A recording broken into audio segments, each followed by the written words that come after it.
কি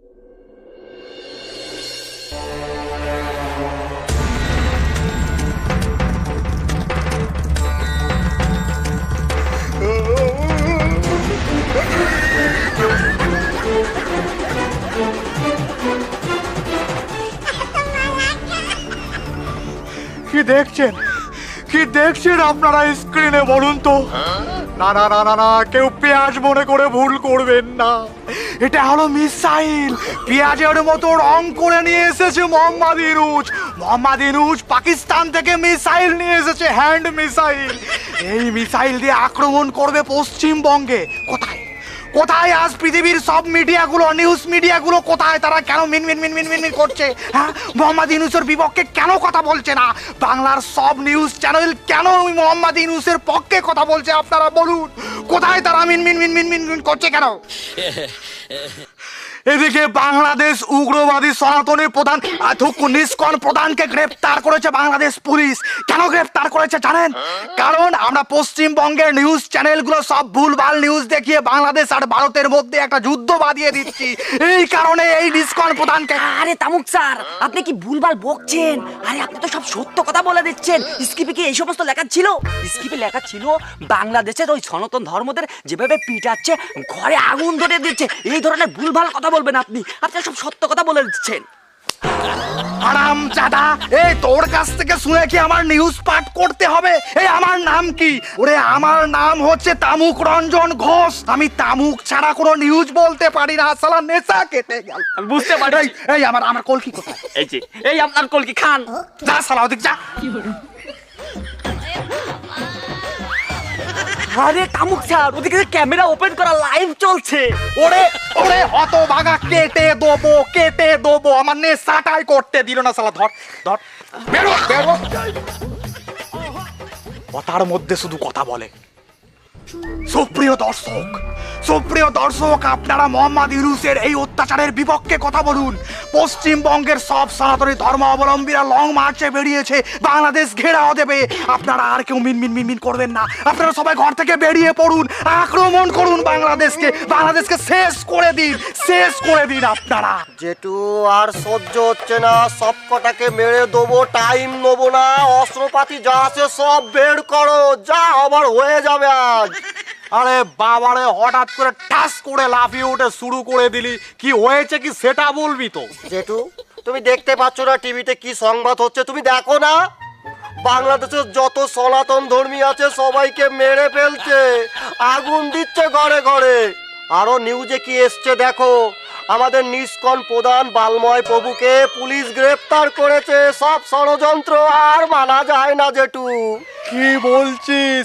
ওরে কে কোথায় আছিস? যার যা আছে সব নিয়ে লাফিয়ে পড়। আমাদের নিষ্কণ প্রধান বালময় ঠাকুরকে মেরে দিয়েছে বাংলার মানুষ। জেঠু, তোমায় বলি একটা, তুমি শোনো আর একটা নিউজও ঠিকভাবে দেখো না। আমি কখন বললাম বালময় প্রভুকে ওরা মেরে দিয়েছে? আমি বলেছি বালময় প্রভুকে পুলিশ অ্যারেস্ট করেছে। ওরে বাবারে, হলো একই কথা। আজ শুনছিস ধরে নিয়েছে পুলিশ, দুদিন পর শুনবি মেরে দিয়েছে। না, ও পাড়াবার তোর পিসিরা রয়েছে, তাহলে তো ওরাও বিপদে পড়েছে, ওদেরও মেরে দেবে। এখন কি করা যায় বলতো? আরে জেঠু, নিউজে দেখলাম কি জানো, শয়ে শয়ে কোটি কোটি মানুষ বর্ডারের দিকে যাচ্ছে, কাল নাকি বাংলাদেশ ঘেরাও দেবে। কি বলছিস? এই তো সুযোগ, চল বাংলা দখল করে আসি, আর এদিকে তোর পিসিমাদেরকেও নিয়ে আসি। জেঠু, অস্ত্রপাতি কিছু নিতে হয় না? আরে না রে, বয়স হয়েছে তো কি হয়েছে, বাংলাদেশের বর্ডারে দাঁড়িয়ে মুতে দেবো, সালা বাংলাদেশ ভেসে যাবে, কোনো অস্ত্রপাতি লাগবে না। কি বলছো জেঠু, এই বুড়ো বয়সে তোমার এত জোর? আরে মালটা বুড়ো হয়েছে তো কি হয়েছে, ইঞ্জিন এখনো সচল আছে। তাহলে জেঠু আমিও আজকে থেকে শপথ করলাম, শপথ, যতদিন না বাংলাদেশ বর্ডারে আমি যাচ্ছি ততদিন আমি এ দেশে আর মুতবো না, ও দেশে গিয়েই মুতবো। চল চল, সকাল সকাল বেরিয়ে পড়তে হবে, সব গুছিয়ে নি। সকাল সকাল ঘুমিয়ে পড়ি, চলো জেঠু, সকাল সকাল। এরে সানে, বুঝলি দেশে যে কি শুরু হলো কিছুই বুঝতে পারতেছি না। কেন, কি হলো আবার? সবই তো ঠিক আছে। কি বাল ঠিক আছে? তুই দেখছিস ইন্ডিয়ান যে নিউজ চ্যানেল গুলো আছে এরা কি শুরু করেছে? আরে হয় ভাই, ওই হকার সাংবাদিক বান্দরের মতো লাফায় আর দৌড়ায় আর ভুলভাল নিউজ করে। ও ভালো কথা। আজকের আমি ইন্ডিয়ান নিউজ চ্যানেল দেখলাম, ওরা নাকি লং মার্চ করতে করতে বর্ডার ক্রস করে আমাদের দেশে ঢুকে ওই বালময় প্রভুরে ছাড়াই নিয়ে চলে যাবে। ওরে থাম, ওরা বালমায় পুকুরে ছাড়াই নিয়ে যাবে আর আমরা নিয়ে বসে বসে তামুক খাবো। একবার ঢুকতি দে, তারপর দেশ কি করি।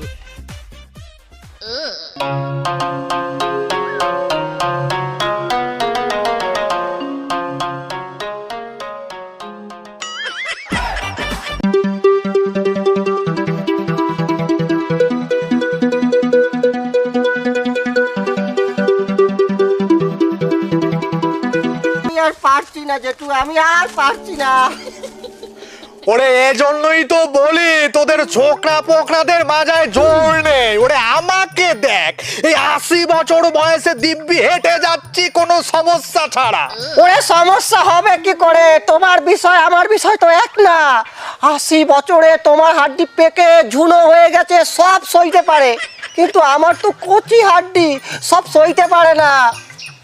কিন্তু জেঠু, একটা বিষয় কি তুমি লক্ষ্য করেছো? আমরা কিন্তু আসার পথে কোনো মানুষই দেখতে পাইনি, সব কোথায় গেল? ওরে এই জন্যই তো বলছি, আমার যা মনে হচ্ছে যে লাখ লাখ কোটি কোটি লোক সবাই বাংলাদেশ বর্ডার পার হয়ে বাংলাদেশে ঢুকে পড়েছে। আমরা দেরি করে ফেলেছি, লেট হয়ে গেছে। এদিক দুদিন ধরে আমি আবার মুখ চাপিয়ে রেখেছি, বাংলাদেশের বর্ডারে যায় ঝেড়ে দেব। খুব বেগ দিয়েছে, চল চল পা চালা। শুধু তুমি, আমিও তো ধরে রেখেছি, ওটাও রেখেছি, সাথে দুটো করে দেবো।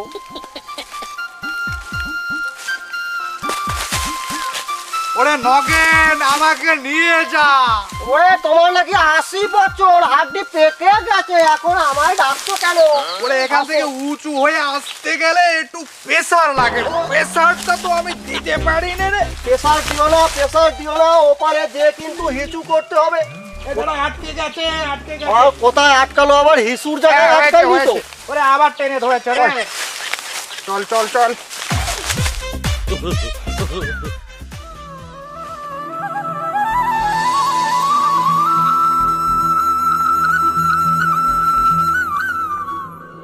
হলো সে যেন আমার পাছে আজও বসে আছে। অত ভাগা, সে যেন আমার পাশে আজও বসে আছে। এই হাত চালিয়ে কাজ কর। আজ স্টুডিও থেকে আসছে জানিস? ওসব জেনে আমার কি বাড়া লাভ হবে? ওরে বাংলাদেশ থেকে অবুজ মজুমদার দা আসছে। সে বাংলাদেশের বিপক্ষে কথা বলবে, আমাদের ভারতের পক্ষে কথা বলবে। হাত চালিয়ে কাজ কর। এই সেরেছে, আমার কাজও বেড়েছে। এসে বলবে চা দাও, কফি দাও, বাংলাদেশের বিপক্ষে কথা বলবে, না যেন কোলকে চেয়ে বসে। কারণ বাংলাদেশের বিপক্ষে যারা কথা বলে তা তো কোলকেও খায়। কিছু বললি না? না না, কিছু বলতেছি না, কাজ করতেছি। হাত চালিয়ে কাজ কর।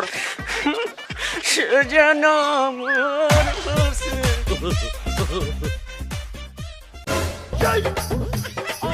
আরে আরে Abuj Majumdar da, welcome welcome to our studio my Bangladeshi friend. বসুন বসুন। কিসের ওয়েলকাম? কিসের ওয়েলকাম? এই দিয়ে ওয়েলকাম করেছেন?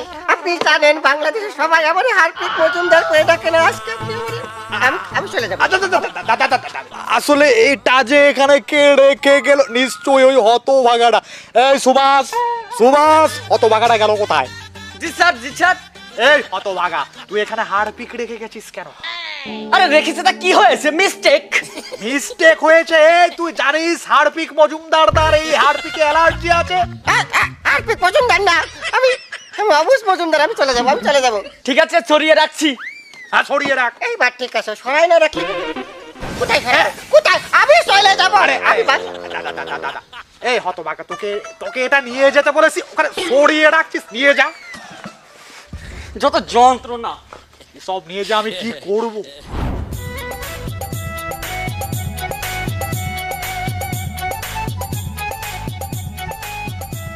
জেঠু, কখন থেকে হাঁটছো? আমার গলা শুকিয়ে কাঠ হয়ে গেছে। একটা দোকান দেখতে পাচ্ছি, তুমি একটু বসো, ওখান থেকে জল খাবার খেয়ে নি। আচ্ছা একটা বিস্কুট নিয়ে আসিস, দুজন মিলে ভাগ করে খাবো। এই বাবা, পাটা সরিয়ে বসো। লোকজন এসেছে, একেবারে শুয়ে আছে খেলিয়ে। জেঠু, দোকান তো দেখছি, কিন্তু দোকানদার মনে হয় দোকানে নেই। দাদা, দোকানদার কোথায় বলতে পারেন? দোকানদার নাই, এই দোকান চলে না, এই জন্য বন্ধ রাখে। কিন্তু আপনারা কারা? এর আগে তো এই এলাকায় আপনাকে দেইনি। ওরে বাবারে, আমরা সেই বারাসাত থেকে এসেছি, বাংলাদেশে যাব তাই। শুধু বাংলাদেশে যাব না, বাঙালিদের ধরে মেরে হাগিয়ে দেবো, সনাতনদের উপর অত্যাচার বার করে দেবো। শুধু তাই না, আমার এই জেঠু দুদিন ধরে মুখ আটকে রেখেছে। জানো কেন? কেন? ওরে বর্ডারে যে জেঠু দাঁড়িয়ে মুহূর্তে বাংলাদেশ ভাসিয়ে দেবে। কি বলো জেঠু? হ্যাঁ, আচ্ছা বাবা, এখান থেকে বাংলাদেশ বর্ডার কত দূর? মানে এখান থেকে বাংলাদেশে যেতে কত সময় লাগবে? ওরে বাবা, তোরা তো অলরেডি বাংলাদেশের মধ্যেই। আচ্ছা আচ্ছা, বাংলাদেশের মধ্যে হয়ে গেছে। জেঠু শুধু তোমার হয়নি, আমারও হয়ে গেছে। নিচে তাকিয়ে দেখো।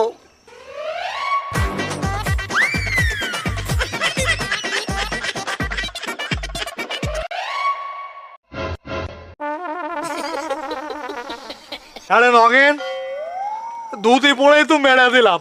জেঠু এখন আমাদের কি হবে? ওরে তোকে আর মায়ের হবে, ওই 3 রাস্তার মধ্যে ফেলায় পাশার মধ্যে এরকম বাল ঢুকাই দিয়ে একবার জুলাইতে দেবো। এই দশ লাগে চল। এই বাবা, আমি বলছি কি, এ দাঁড়া,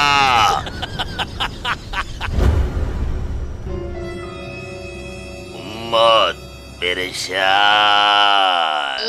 ও মেম্বার সাহেব, আসেন আসেন, দেখেন কাণ্ডটা কি, একে না মেরে ফারা যায়।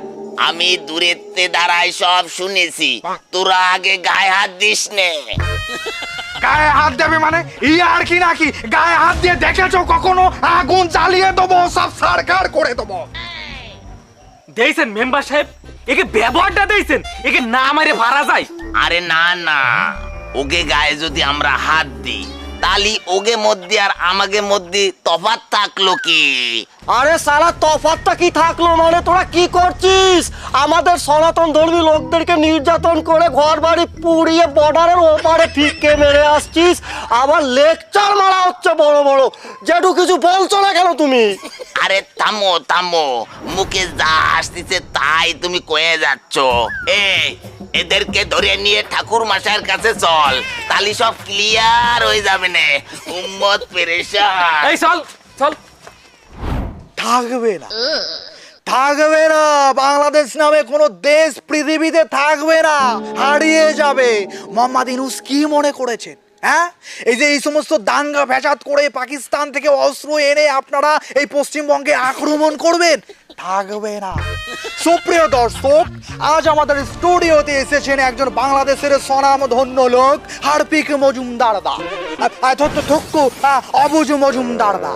তাকে বাংলাদেশ থেকে কিভাবে বার করে দিয়েছে, তাকে কিভাবে অত্যাচার করেছে, সেই খবর, সেই সমস্ত কথা আজ দাদা আপনাদের সামনে খুলে বলবে।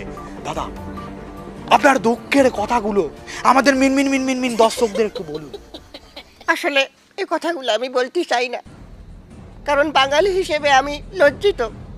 কারণ বাঙালিরা স্বার্থপর, বেঈমান, এরা কারো সম্মান করতে পারে না। এই যে ভারতবর্ষ আমাকে কোন উপকারটা করেনি, সারা জীবন উপকার করে গেছে। ভারত না থাকলে তো আমরা বাংলাদেশই পাতাম না। আমার এই 45 বছর বয়সে আমি সাক্ষী দিচ্ছি, আমি নিজের চোখে যুদ্ধ দেখেছি।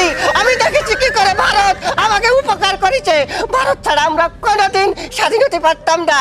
কিন্তু আমাদের বাঙালি জাতি বেঈমান, নেমো খারাম, তারা কোনোদিন আমার মতো সাক্ষী দেবে না যে যুদ্ধের সময় আমাকে এত বড় উপকার তারা করেছে। এমনকি তারা আমারও দেশতে বাইর করে দিছে, আমার নাম দিছে হার্পিক। আমি কি কোনদিন হার্পিক খাইছি? আমি কোনদিন হার্পিক খাইনি। আমি একদিন টেস্ট করে দিয়েছি, কিটা দিয়ে ফেলাইছে, আমার নাম দিছে হার্পিক মজুমদার। দাদা, আমি আজ চিল্লাবো না, আজ আমি কোনো চিল্লিয়ে কথা বলবো না। যা বলবে সব বলবে দাদা। তার মতো একজন নিরীহ শান্ত লোককে কিভাবে বাংলাদেশ থেকে পাশায় লাঠি দিয়ে বার করে দিয়েছে আপনারা দেখেছেন সেটা। তাহলে বুঝুন, বাংলাদেশ একটা জঙ্গি দেশ। এই দেশ কাউকে সম্মান করতে জানে না। আজ আমি আর চিল্লাবো না, আমি খুব ক্লান্ত, পরিশ্রান্ত। আমি শুধু একটা কথাই বলবো, আপনারা আমাদের 7 সিস্টার্সের দিকে নজর দিয়েছেন, আমরা আপনাদের চট্টগ্রাম খেয়ে দেবো, পারলে ঠেকিয়ে নিয়ে।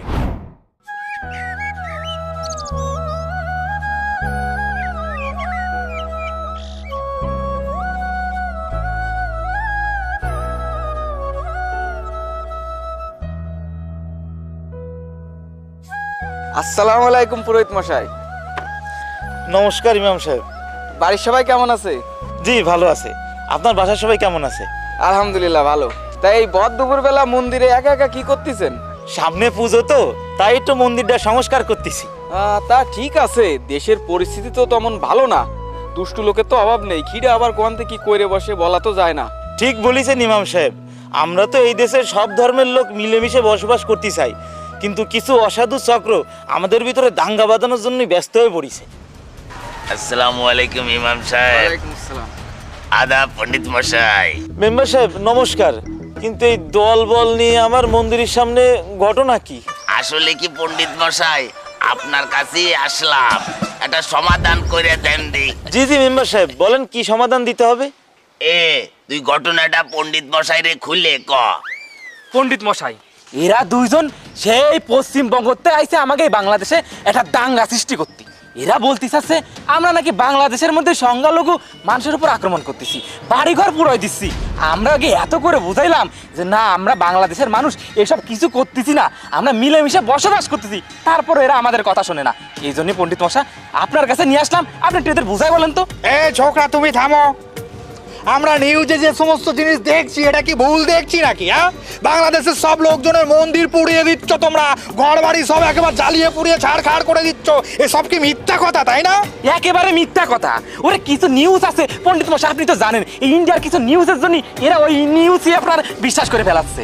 জি জি মুরব্বী, এতক্ষণ ইনি যা বললো সবই সত্য কথা। এদেশে সংখ্যালঘুদের উপর কোনো অত্যাচার হচ্ছে না, বরঞ্চ আমরা এদেশের সংখ্যালঘুরা যখন বিপদে পড়ি এই মুসলমানরা আমাদের পাশে এসে দাঁড়ায়। এই তো কিছুদিন আগে দেশের যখন আইন শৃঙ্খলা খারাপ হয়েছিল তখন মাদ্রাসার কিছু ছাত্ররা আমার মন্দির পাহারা দিছিল। এই পয়েন্ট পণ্ডিত মশাই, এ দেশে যদি সংখ্যালঘুদের উপর অত্যাচার নাই হয় তাহলে মন্দির পাহারা দিতে হবে কেন? এটা বলুন আমাকে। আমাদের বুঝিয়ে বলুন, আমরা বুঝে তারপরে দেশ থেকে যাবো। হ্যাঁ শোনেন মুরব্বী, আমাদের সমাজে অসাধু লোকের অভাব নেই। এই তো কিছুদিন আগে আমাদের ধর্মের লোক মন্দির ভেঙে মুসলমানদের উপর দোষ চাপাইছে, এটার প্রমাণও আছে।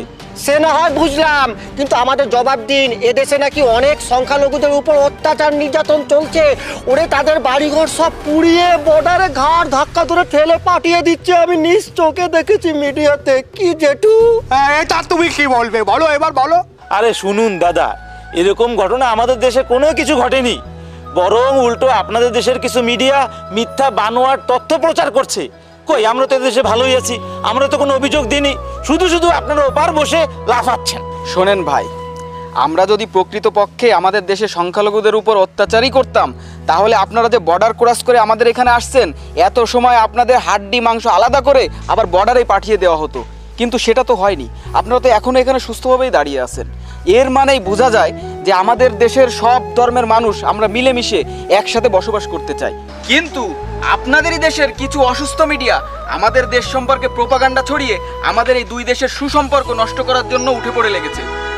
হ্যাঁ রে, ঠিকই বলেছো হুজুর, এ দেশে তো সবাই দেখছি দিব্যি সুস্থ ভালোভাবে বসবাস করছে, আমরা ওপারে বসে ওই ভুলভাল নিউজ দেখে লাফালাফি শুরু করেছি। আমাদেরই ভুল হয়েছে। পণ্ডিত মশাই, হুজুর আমাদের মাফ করে দিবেন, চল আমরা আমাদের দেশেই ফিরে যাই। আমি বলছিলাম কি, যেহেতু আমরা চলে এসেছি এদেশে তো আমাদের পিসি বাড়ি আছে, বাংলাদেশে তো আসা হয় না, যেহেতু এসেই পড়েছি, চলো পিসি বাড়ি থেকে ঘুরে আসি। হ্যাঁ চল তোর পিসির বাড়িতে ঘুরে আসি। চলেন আমরা আপনারাও চলুন, সাথে সাথে চলুন।